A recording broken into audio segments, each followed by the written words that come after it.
So I just put on the 85mm and we're gonna see how this does.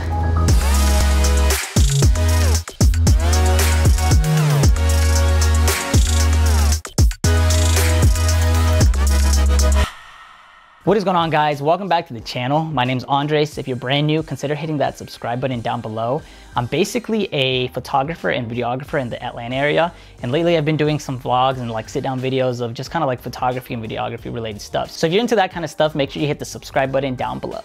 So over the summer, Sigma came out with the new 85mm for E-mount Sony.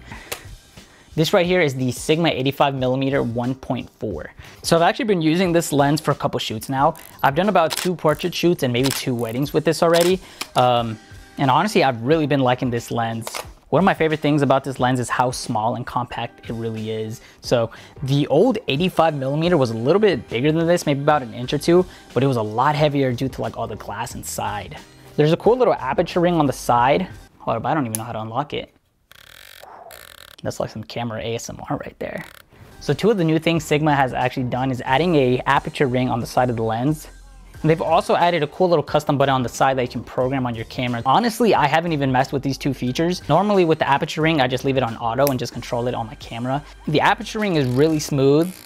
I could see it coming more in handy in video. I'll be honest though, I haven't really used this lens for video. I pretty much just stuck to using this lens for photography only. So this review really isn't gonna be for video. God, look at that glass. So this isn't gonna be a super detailed or techie review. Really, this is just gonna be my real world review and what kind of photos I've been able to create with this. So like I mentioned earlier, I'm a portrait photographer. I also shoot a lot of weddings. And I know a lot of wedding photographers use the 35 and 85 combo. I'm gonna be doing a video talking about the 35mm soon. Basically, I just really needed an 85mm. I was looking at the old Sigma version of this. It's honestly a little bigger and a lot more heavier than this. As soon as I heard about this lens coming out, I decided to hold off a little longer to buy this lens. And honestly, I'm glad I did, because this lens is super lightweight. And honestly, I was surprised how small. Like this thing fits perfectly in my hand. I am using my Sony a7 III right now, so I can't show you what it looks like on the camera. But honestly, I was really surprised with how compact and small this actually looks on the camera. Another cool thing about this is that it is E-mount. Sigma actually ended up making this a lot more compact in the old version.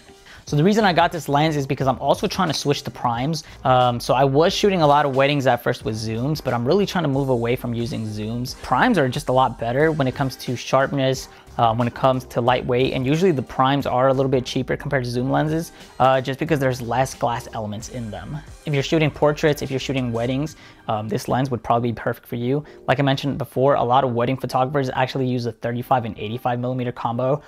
So that's basically why I got this lens.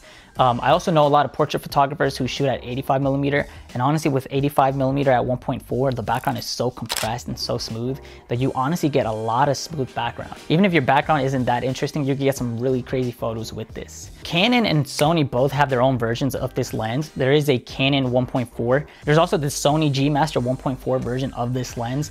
One of the main reasons I got this lens is because Sigma is very competitive when it comes to price. Canon's version is $1,600 and Sony's version is $1,800. This lens does sit at the cheapest one at $1,200.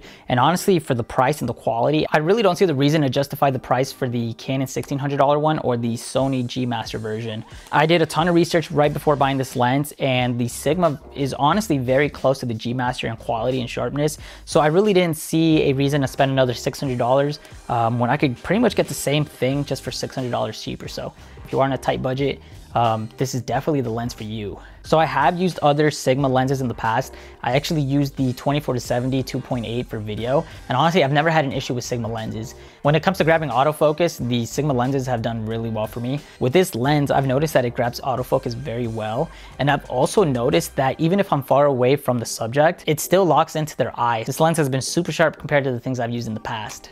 So before I bought the 85mm, I was actually using the Canon 50mm. The main reason I decided to switch is because I was noticing sharpness problems with the Canon. I noticed that sometimes the eye wasn't as sharp as I wanted it to be. One of the reasons for that is this is a $100 lens, but also I am using this on a converter, so it's not gonna be the sharpest with the Sony. Ever since I've been using the 85mm, honestly, I've been really liking it. The photos have been really sharp, and whenever I've zoomed into the photos, I noticed there's a lot of detail in the eyes. And for me, honestly, that's been a really big deal.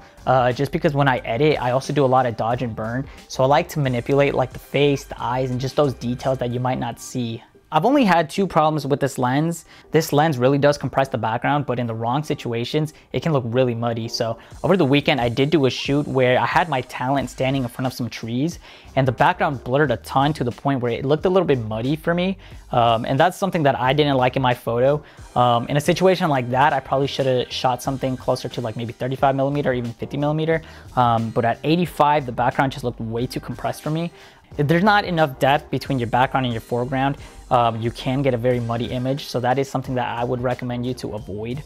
Just make sure there's plenty of space between your foreground and your background if you want to get some really nice images. So I would just say try to change up your background, or try to have a lot of depth between your background and your foreground. So the second problem I have been running into with this lens is that it has a very narrow field of focus. And that's just because I've been shooting at 1.4. I shoot a lot of my photos at 1.4 because I did pay for that 1.4. Pretty much I did pay for that low light performance and bokeh. So that's not a huge problem with the lens. That's more so something that you need to be cautious of. So if you are shooting couples, if you are shooting weddings or you are shooting couples, then you want to make sure that their faces are on the same level. If one of them's a little farther back than the other, then you are going to have focusing problems where one of them is going to be out of focus and the other one's going to be a lot sharper. So I would just say be careful with that. Other than that, I really enjoyed this lens. I haven't had any issues with the focus. The focus has been extremely sharp. The focus has been extremely quick. I do recommend this lens. Now, if you can't afford the Sigma 1.4, it is worth $1,200. If you can't afford that, Sony does have a 1.8 option, and it costs about half of this. So if you have about $600 to spare, I would definitely recommend getting an 85mm. If you already have the 85 1.8, I don't think that you need to drop another $1,200 just to get that 1.4. I think the 1.8 is plenty enough. I was shooting on the Canon 50mm 1.8 for the longest. It's really good in low light. I haven't had a problem with it. Me personally, I just wanted something that was a little bit sharper and a little bit better in low light. But if you already have the 1.8 option, I wouldn't recommend dropping another $1,200 just for the 1.4. Other than that, guys, I really do recommend this lens. If you have some extra money or you're just looking to buy a lens, I do recommend getting the 85mm 1.4. If you enjoyed this video, guys, make sure you leave a like down below. If you're brand new to the channel, make sure you hit that subscribe button down below. If you guys have any questions about the lens or any questions about photo or video related stuff, make sure you leave a question down below in the comment section. And make sure you guys follow me on Instagram at Andres Lopez Films. I'm a portrait photographer and a wedding photographer in the Atlanta area, so make sure you follow my Instagram down below. Other than that, guys, I hope you enjoyed the video, and like always, stay awesome. Peace.